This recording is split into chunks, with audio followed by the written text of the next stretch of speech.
los principales temas del día, porque el presidente de la Reserva Federal de Estados Unidos fue clarísimo en dar a conocer los efectos de las polémicas medidas arancelarias aplicadas por quien vemos en pantalla, el presidente Donald Trump. Jerome Powell advirtió que habría una mayor inflación y un crecimiento más lento, pero fueron palabras que no fueron bien recibidas en la Casa Blanca. De hecho, esta mañana Trump pidió despedir a Jerome Powell porque a su juicio sus informes, son un desastre. Pero para poder analizar y las implicancias también que puede tener este tema, ya estamos en contacto con el analista y economista también de la Universidad de Santiago, René Fernández. ¿Cómo estás, René? Muy buenas tardes. Muy bien, muchas gracias por la invitación, Florencia.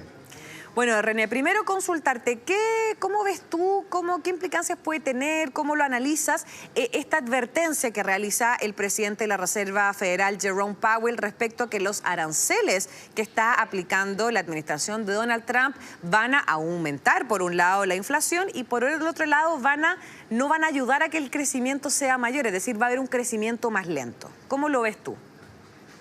Efectivamente, previo a eso, yo creo que es complicado el escenario que está abriendo Trump desde el punto de vista de discutir en más escenarios de los que debería discutir.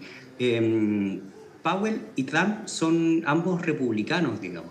Entonces, está abriendo un flanco contra una opinión que es bastante técnica. La opinión de Powell, en el fondo, no está sesgada, no es la opinión del enemigo. El tono es demasiado beligerante cuando la argumentación de Powell es sumamente técnica en función de los hechos que han venido ocurriendo.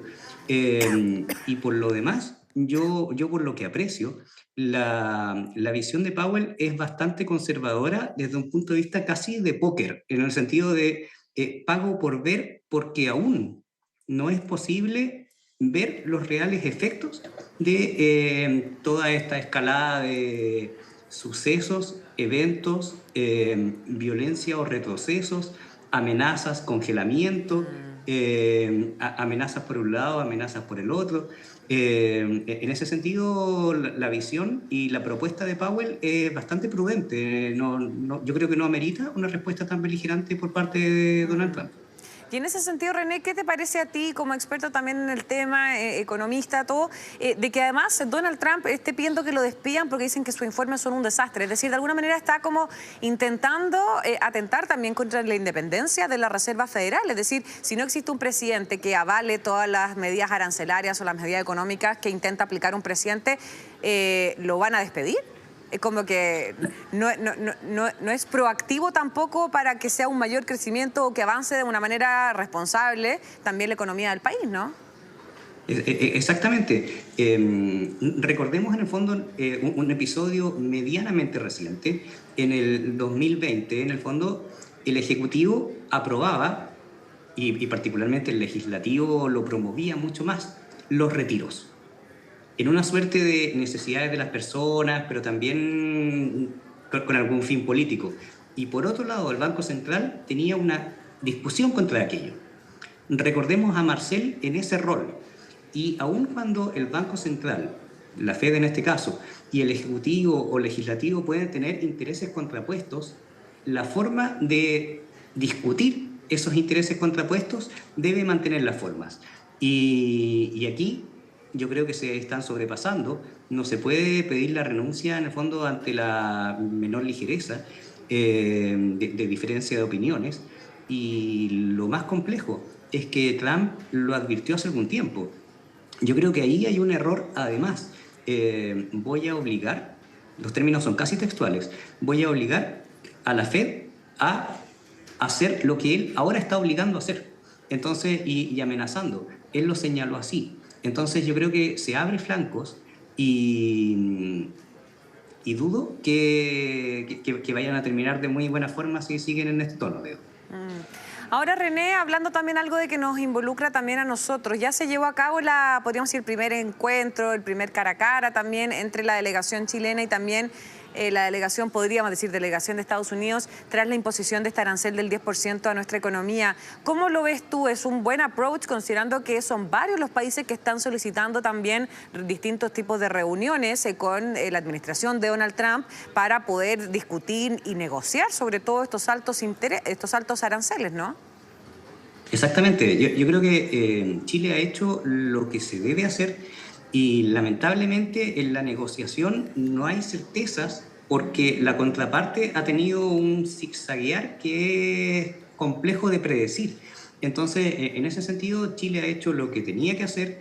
Incluso hace algunos días yo mencionaba que es casi el mejor de los escenarios posibles y obviamente por casualidad cuando estaba estallando el Día de la Liberación, el llamado Día de la Liberación, sorprendió al presidente Boric en India, digamos. Entonces, en el fondo, Chile está abriendo mercados, que es lo que hay que hacer, además de negociar con nuestros principales receptores de materias primas, digamos. En el fondo, recordemos, China es el primero, Estados Unidos es el segundo. Chile está haciendo lo que hay que hacer, tratar de hacer respetar los tratados de libre comercio. Chile lo ha hecho bien. Lo complejo es que la contraparte, lamentablemente, y no me agrada decirlo, no es muy de fiar. Ahora, también respecto a las palabras que justo estábamos viendo la imagen de Jerome Powell, las palabras también del presidente de la Reserva Federal, de la Fed, han generado un impacto bastante alto en las bolsas, es decir, se desató también una nueva ola de volatilidad en Wall Street, ¿no? Es decir, como que son declaraciones muy potentes porque generan mucha reacción también del sector. Exactamente.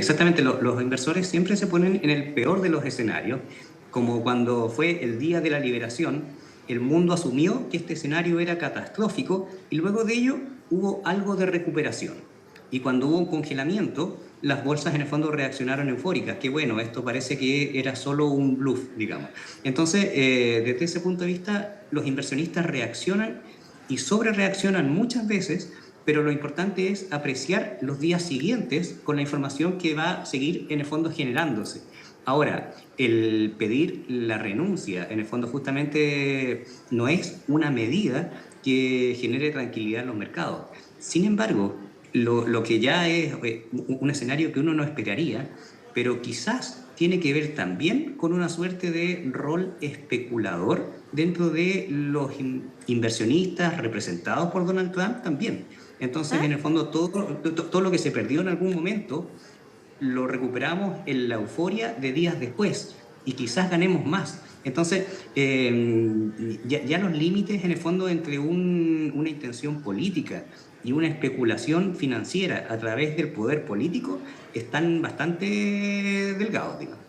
Sí, sin duda. De hecho, Powell también ha insistido en las últimas semanas en que es necesario que la inflación estadounidense, que se sitúa en el 2,4% en marzo, por encima del objetivo de la Fed, muestre una ralentización también más consciente para seguir rebajando las tasas que actualmente se sitúan en una horquilla de entre el 4,25% también y el 4,5%. De hecho, en medio de toda esta tensión global, es bien importante lo que nosotros recién conversábamos también, René, respecto a este encuentro de Chile y Estados Unidos, este primer cara a cara, tras esta imposición de los aranceles. Y en ese sentido también me quería destacar el trabajo también ahí de la subsecretaria de Relaciones Económicas Internacionales, Claudia Sangüesa, que se reunió entonces ya con el representante comercial de Estados Unidos, Jameson Greer.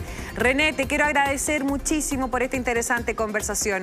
Que estés muy bien, muy buenas tardes y un buen fin de semana. Muchas gracias por la invitación, Florencia. Que estés muy bien.